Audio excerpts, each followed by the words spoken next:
Passem a un altre tema, perquè aquesta familiaritat amb les illes portarà a una altra fase del sentit de la navegació, a buscar noves terres. Efectivament, fa 9.600 anys comença a intensificar-se l'explotació del medi ambient, la gent del proper Orient comença a conrear la terra, llegums, cereals, comencen a domesticar els animals, vaques, ovelles, porcs, cabres, i tot això, amb aquesta familiaritat que tenen ja o que tenien ja amb el mar, la gent, l'última gent caçadora-recol·lectora, veiem que es va transmetent, es va estenent d'una manera molt, anava a dir molt ràpida, molt ràpida no, fixeu-vos, començaria a 9.600 al proper Orient, 9.000 a Turquia, 6.500 en la banda occidental de Grècia, 6.000 a la banda del Mediterrani nord-occidental i 5.500 a Lisboa. Des del punt de vista de la prehistòria això és molt ràpid, però si ho penseu una mica no és tan ràpid. És a dir, hi ha un moment de gent que es va movent, de gent que va contactant amb gent que ja estava terrendins, poder, explotant recursos com a gent caçadora-recol·lectora, ocasionalment o estacionalment baixava a la costa, i una altra gent que es movia seguint aquest tipus de trajectòries i, a més, portava xais, porcs, vaques i llegums i cereals. Bé, quan diem tot això, veieu, portar un porc vale, encara, però portar una vaca ja no és una cosa tan senzilla. Portar una vaca amb una piragua, veieu, és una qüestió d'inestabilitat. Com s'ho feien? Enganxant dues piragües en plan catamaran. El cas és que, fixeu-vos, com a mínim han travessat un estret bastant important, l'estret que hi ha entre Grècia Occidental i la punta d'Itàlia. I el mar ja estava al mateix nivell que el mar actual. Per tant, necessiten ja un cert instrumental, necessiten ja un cert element de navegació que els hi permetés anar fent aquestes travessies, però, repeteixo i pensem-ho, no és una revolució en el sentit de 1794, no. És un canvi en les estratègies, però és un canvi que es va produint d'una forma lenta i que va avançant d'una forma lenta. Quin és el canvi fonamental d'això?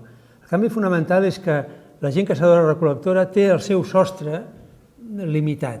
Si saben o han après que no poden caçar més del que es va reproduint de forma natural, sinó si comencen a treballar massa i a caçar massa es quedaran sense menjar per demà.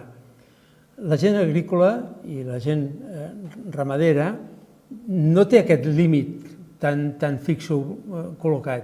Per què no té aquest límit? Perquè saben que quan més treballen, quan més gent hi ha treballant als camps, quan més camps treballen, més producte podran obtenir. L'únic inconvenient és que han d'anar ocupant terres.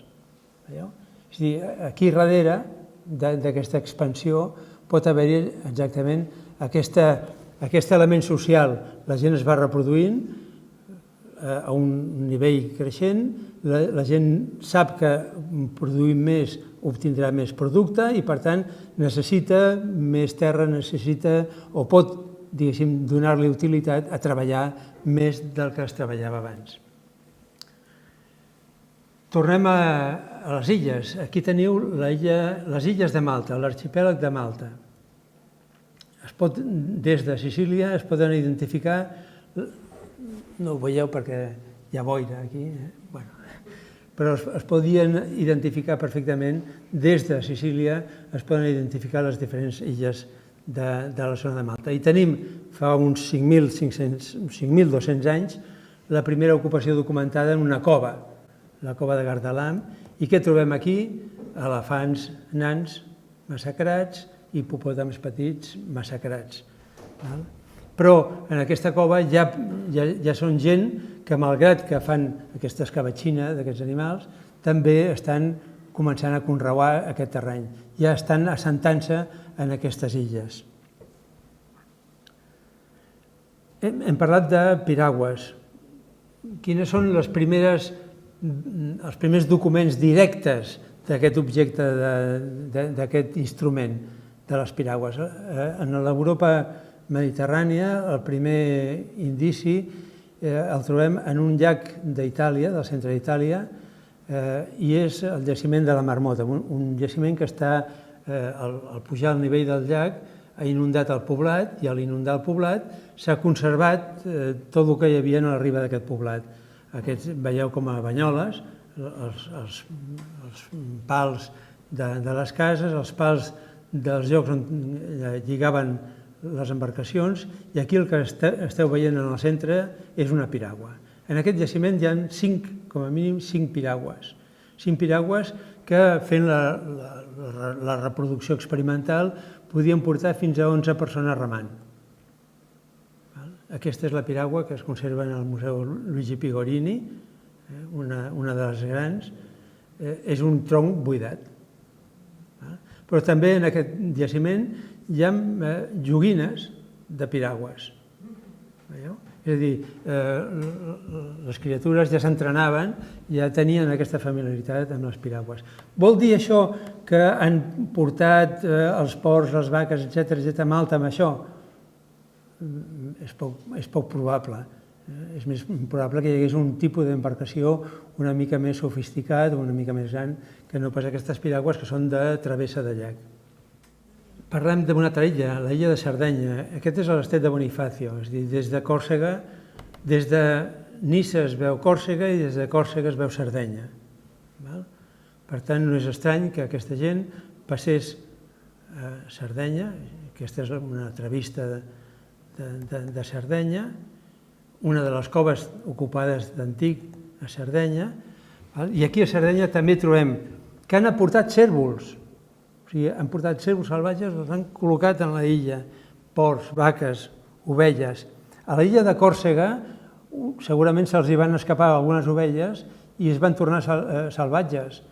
És el que avui dia coneixem com el muflon de Còrsega. El mufló de Còrsega és probablement una ovella antiga que se va escapar i es va tornar a silvestrar. Però què passa amb un altre arxipèlag que ens és més proper, Mallorca? Aquesta és la vista de Mallorca, de la Serra de Tramuntana, des de Barcelona, des de la part alta de Barcelona. O sigui, també hi ha visibilitat, però hi ha 85 quilòmetres de distància. Aquí la cosa no està tan clara. Aquí hi ha un misteri, el misteri del Myotragus. Aquesta és una cabreta enanitzada, una cabra salvatge que va arribar quan les illes estaven connectades al continent, però al quedar aïllada es va fer petita. Aquest Myotragus, fa 5.500 anys, ha deixat tota una sèrie de restes que probablement han sigut esquarterades, han sigut matxacades, i una mica més tard també hi ha restes que estan cremades d'aquesta cabreta. Però no hi ha una evidència clara de que la gent s'hagi aposentat a l'illa de Mallorca. Estem davant d'un cas com el cas que hem vist de Xipre. Arriben una gent, fan una massacre d'uns animals que no estan acostumats a la presència humana i, per tant, són fàcils de caçar i després se'n van. El cas és que no tenim una evidència tan clara en les Illes Balears abans del, diríem, 3.000. A partir del 3.000 ja sí que tenim una evidència molt més clara. Aquesta seria una de les coves d'aquesta Serra de Tramuntana, a prop de Valldemossa i de Sóller, i aquesta una altra, la cova de la Muleta. N'hi ha diversos jaciments que tenen aquest nivell, aquest estrat, on hi ha Myotragus, moltes restes d'aquest animal, d'aquesta cabra. Bé, la gent que ha anat ocupant aquestes zones, que ha anat consolidant l'agricultura, a poc ha millorat l'agricultura, a poc ha conreuat més camps, a poc a poc té més excedents i comencem a tenir, en el Neolític, sobretot en el Neolític mitjà, 4.500 anys, comencem a tenir la circulació d'objectes llunyans. Un d'aquests objectes llunyans és l'obsidiana, és una pedra volcànica, em sembla que ja ho he esmentat abans, i que prové dels llocs de les illes que tenen volcans, o del sud de la península itàlica on hi ha volcans, però que comença a circular també per les illes i comença a circular i fins i tot comença a arribar al Vallès Occidental. Aquestes peces són del Vallès Occidental. I tenim una sèrie estudiant l'origen d'aquesta pedra, veiem com hi ha zones d'influència i com les zones d'influència i de repartició d'aquestes pedres van canviant. D'Itàlia, a Pantel·lària, a l'Slipari. Al final, les Lipari es fan amb pràcticament tot el comerç d'aquesta obsidiana, aquesta línia vermella que veieu, que abarca pràcticament tota la península itàlica, tot el nord d'Àfrica i que arriba fins a la Provença i probablement fins al nostre país. No només és aquest tipus de mineral, sinó que comencem a tenir les famoses mines de Gavà, de les que haureu sentit parlar. Veieu? I què és el que s'extreu en aquestes mines de Gavà? Un mineral de luxe, un mineral per fer ornaments, la variscita, és un mineral de color verd, i aquesta variscita s'ha trobat fins i tot a la Bretanya. És a dir, no és una circulació restringida a la Mediterrània, sinó que és una circulació de punt a punt, costejant segurament fins a la Bretanya i qui sap si no, fins i tot més enllà. Però canviem de lloc. Fa 3.000 anys canvia una mica el terç perquè trobem una separació clara entre les dues bandes del Mediterrani. Són dos mars diferents, són dues històries separades. Comencem per la banda oriental, en el Mediterrani oriental, fa 3.300 anys, 3.000 anys, es comencen a desenvolupar el que hem anomenat els imperis clàssics d'Egipte i de Mesopotàmia. El lloc de trobada d'aquestes dues zones d'influència és la zona de Fenícia, la zona sirio-libanesa, on trobem influències d'Egipte per un costat i trobem influències de Mesopotàmia per l'altre costat i comencem a veure com van circulant aquests materials. Però,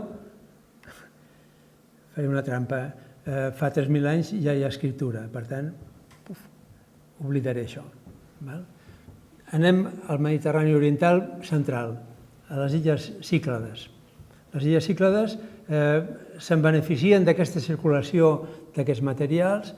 Hi ha diferents tipus de marbre, hi ha obsidiana, hi ha diferents tipus d'objectes a cada illa i això fa que aquest tipus de material circuli i això estimula, efectivament, la circulació de la navegació en tota aquesta zona i es munta una mena d'espai de circulació de materials en tota aquesta illa, en tota aquesta part de les illes centrals de l'arxipèlag de Grècia. Entre el 3.100 i el 2.700 abans de la nostra era, les Cíclades és un pol de circulació de gent. No només circula en matèries primes, circula també ceràmica, una ceràmica, com veieu, molt bonica. I tenim alguns indicis que existeixen un tipus de nau que probablement recull algunes tradicions anteriors, poder és una nau monòxila en el fons, però que segurament té dos taulons per aixecar la borda una mica més. I tenim aquestes representacions, aquests modelets, aquests joguines. Heu vist, us en recordeu de la marmota, que hi havia joguines de piragües, de fusta, aquestes són de ceràmica. I també n'hi ha de plom, models de piragua de plom en aquesta època, en aquestes illes de Grècia. Anem una mica més enllà. El 2200 comença un altre episodi d'aquesta navegació en la part de Grècia i comença a adquirir importància la illa de Creta, que tindrà el seu màxim esplendor entre el 2200 i el 1450. Tenim documentada una cosa interessant, que és l'explosió del volcà de Santorín, i aquest volcà de Santorín sepulta, com a Pompeia, tot un poble, tota una petita ciutat i el port, que es pot datar més o menys de 1650 abans de la nostra era. Com veieu, cases de 2 pisos, hi ha una urbanització ben organitzada i també hi ha en les parets pintada tota una flota de barques que o bé és una batalla o bé és un professor cerimonial, però sobretot el que ens està indicant és que hi ha barques que segurament recullen el bo i millor de la tradició egípcia de construir la barca, millorada per la gent del proper Orient, de la costa sirio-libanesa, i segurament ja s'estan fabricant aquest tipus d'embarcacions corbades, de taulons, que ens recorden molt, en la seva forma, aquestes barques que havien navegat al Nil. Us he posat aquí un detallet interessant. Veieu? Això d'aquí a la dreta són micos.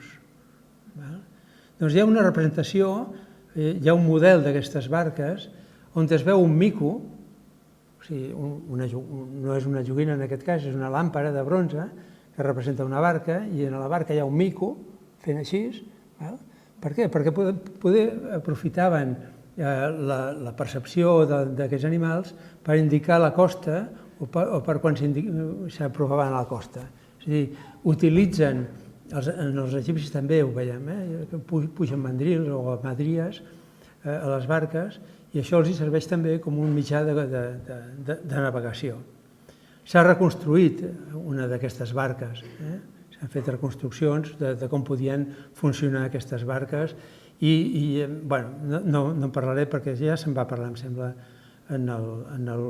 ho tindreu properament en el Canal 10 de l'última xerrada del Club Nàutic, la necessitat d'assegurar que la barca no es trenqui pel mig. Això que veieu a sobre segurament està vinculat, el que està representat també aquí, segurament està vinculat amb la necessitat d'aguantar els 2 extrems de la barca perquè la barca no es trenqui pel mig amb les onades, sobretot les onades del Mediterrani, que són onades molt curtes. També tenim, en aquest moment, en el moment cretense, tenim aquestes representacions, aquestes barques de vela, com veieu, veles i rems, amb aquest casc. No és aquest casc recte que havíeu vist en les Cíclades, sinó que és un casc corbat. I passem, oblidem per un moment el Mediterrani oriental i passem al Mediterrani occidental. Entre el 5.000 i el 1.200, un període llarguíssim, trobem un fenomen que és el fenomen del megalitisme, que us sonarà perquè dòlmens, menirs, Stonehenge, tot això us sona. I també tenim un altre fenomen interessantíssim, que és l'expansió de la utilització del coure. El coure sabeu que es presenta de forma nativa, es pot treballar directament, però també es desenvolupa la metal·lúrgia del coure. Els 2 fenòmens, com veieu aquí en la diapositiva, se solapen. El megalitisme perdura, el coure comença una mica més tard i també se solapa. I què és el que trobem? Que en l'illa de Malta, en aquests moments, es continua desenvolupant-se aquestes societats agrícoles, però cada cop tenen més excedent, cada cop fan coses més grandioses i tenim que comença la fase dels grans temples de l'illa de Malta. Temples que van acompanyats de figuretes femenines, dels que se n'ha parlat moltíssim. És una illa que queda, com veieu, al marge, entremig, entre el llindar, entre una cosa i l'altra, entre un Mediterrani i l'altre Mediterrani. I té un desenvolupament molt particular. Té un desenvolupament molt propi, una idiosincràsia molt interessant. El fenomen del megalitisme, aquí a l'esquerra veieu un menhir de Bretanya, a la dreta una endevinalla. D'on és aquest menhir? Us ho xivo ràpidament. Aquest és de Còrsega, però aquest de la dreta continua sent un misteri. El mateix menhir quan es va descobrir. Al Marroc, al nord del Marroc. Veieu? Tenim un fenomen que va des de les illes del centre de la Mediterrània fins al nord del Marroc, fins a la Bretanya. Vol dir que tot això és el mateix? No necessàriament. No té el mateix sentit, ni té la mateixa, ni és conseqüència de la mateixa ideologia, però sí que veiem que hi ha una certa unitat entre aquests cercles de menhirs a dalt a la dreta al Marroc, a l'esquerra un cercle també de menhirs de la Bretanya. Hi ha una certa unitat en un tipus de fenomen que no sabem ben bé encara a què pot correspondre. Pràcticament al mateix temps tenim en el sud de la nostra península un fenomen nou, la constitució de pobles grans i de pobles emmurallats.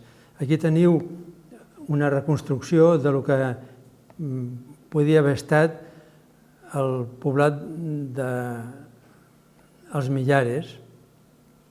Com veieu, estava emmurallat, tenia una zona de necròpolis, i aquest tipus de societat, amb probablement unes elits que estimulen aquesta cerca de materials estranys, de materials extraordinaris.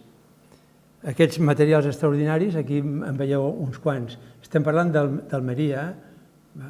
A dalt teniu elefant asiàtic, elefant africà, trossos de marfil d'elefant, àmbar de Sicília, coure, or. Veieu? Hi ha una circulació, comença a haver-hi una circulació, coincidint també amb l'expansió i la utilització del coure, una circulació d'aquest tipus de materials que proporcionen distinció a aquestes elits que van sorgint a partir d'aquí.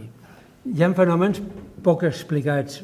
Per exemple, hi ha un fenomen que en diem el fenomen del vas campaniforme, que és una moda de ceràmica que se sobreposa a tot el que hem estat dient, a les societats que estaven a cada lloc d'aquests, i que es desplaça des de Portugal fins al golf de Gènova, o que es desplaça des d'Anglaterra cap a Bretanya, o de Bretanya cap a Anglaterra, o d'Alemanya cap a Anglaterra. És a dir, hi ha una circulació de gent, i en el cas d'aquest campaniforme que ens afecta, que ve des de Lisboa, afecta només a la part costanera. Per tant, podem pensar que també hi ha aquest tipus de circulació de materials, de modes, que utilitzen les vies que existeixen de trànsit de materials de luxe, de trànsit d'obsidianes, primer de trànsit de materials, de trànsit de coure, a través de tot això.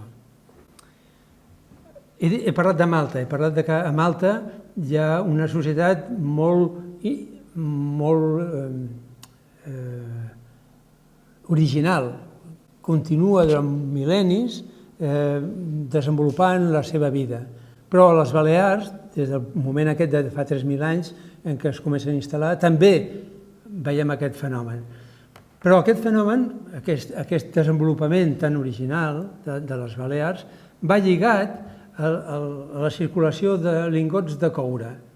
És a dir, hi ha una circulació de materials, hi ha una circulació probablement d'idees, però no hi ha una circulació de persones i hi ha una fixació de gent a cada una d'aquestes illes. Circulen els materials, però no circula tant la gent, no està vinculat a una colonització. Aquí us he posat un mapa de com es redistribueix el coure des de l'illa de Sardenya per tot aquest Mediterrani, cap al Mediterrani oriental, que és on també estaven demandant, aquests imperis estaven demandant aquest tipus de material. A Còrsega trobem també un desenvolupament molt propi, aquestes estàtues, aquests menhirs, és una continuació del fenomen dels menhirs, però amb cara i ulls, en aquest cas, o unes torres de defensa. La gent a les illes, en l'illa de Sardenya, s'emmuralla, fan aquestes torres que tenen poder aquest element defensiu. També els poblats, com veieu aquí, estan al voltant d'una mena de fortín. I és que probablement ha començat la influència d'aquests estats orientals cap al Mediterrani occidental, buscant nous elements, buscant elements que necessitaven. Quin element necessitaven? El coure i l'estany, bàsicament, per suplir les seves necessitats de bronze. I això fa que es desenvolupin organitzacions socials més complexes, com Micenes i Xipre, que extendran la seva zona d'influència, i no només de la seva zona d'influència, sinó que començaran a assentar-se, és a dir, a desplaçar. Al principi hem parlat de desplaçament de persones buscant noves terres. En aquest cas tornem a tenir aquest fenomen de gent que es desplaça i que comença a colonitzar el sud de l'illa de Sardenya, el sud d'Itàlia, Sicília i la part occidental de Grècia.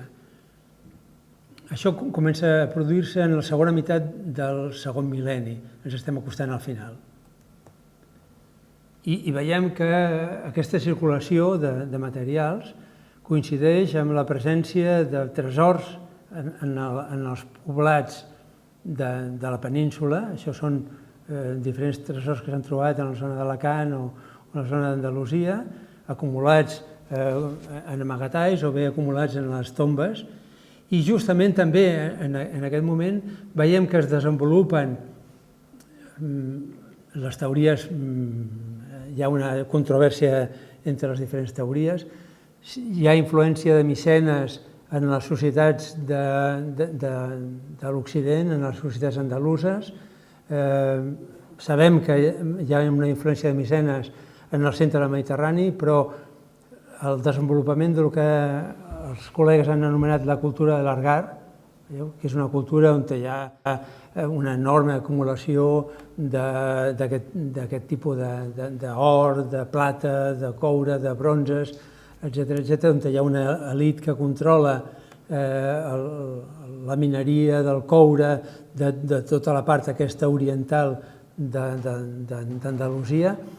Fins a quin punt hi ha una influència directa? Són només influències indirectes a través del comerç que van portant navegants de Micenes, navegants de Xipre, i que amb la seva demanda, amb aquest trueque, amb aquest intercanvi, amb aquest comerç, afavoreixen que les elits es tornin cada cop més riques i que centralitzin cada cop més el poder. Bé, tenim documentats les naus d'aquest moment, no només d'aquesta part micènica, que ja comencen a estar descrites en aquests relats recollits després en forma d'epopeies per Homero, sinó que també tenim barques o models de barques que probablement en realitat són llanternes d'oli, que s'enganxen a l'argolla aquesta que tenen, l'arandela aquesta és per penjar, però que representen les barques que podien circular, barques que no només venien de Micenes, sinó que el mateix contacte amb Micenes afavoreix que aquestes poblacions locals d'Itàlia, d'Itàlia occidental o de les illes, tinguin també una part activa, comencin a desenvolupar una part activa d'aquesta navegació. Barques, com veieu, amb la proa, amb una figura d'animal, barques realment sofisticades, I finalment trobem aquest tipus de representacions, en aquest cas, de l'extrem occidental d'Andalusia. Aquesta és la barca amb la que he anunciat una mica aquesta xerrada, perquè en realitat estem acabant la prehistòria, quan el mar esdevé una via de comerç colonial. Cap a l'any 1000, per posar una data, cap a l'any 1000 els fenicis comencen a substituir el comerç anterior, comencen a assentar-se en el centre del Mediterrani, és un contrapoder del que havia estat el poder grec micènic en el seu moment, comencen a explorar tota la part occidental de la Mediterrània, comencen a assentar-se, se col·loquen a Cadis, i aquest contacte entre aquests fenicis, comerciants que s'assenten a Cadis, i les poblacions locals, aquestes elits que cada cop són més centralitzades, més poderoses, que a més fan ostentació no només de riquesa, sinó també de l'armament que tenen. Això donarà lloc a un mite de la protohistòria peninsular, que és la cultura tartèssica. Però com en l'any 1000 els fenicis ja tenen escriptura i els grecs també tenen escriptura, ho deixo aquí.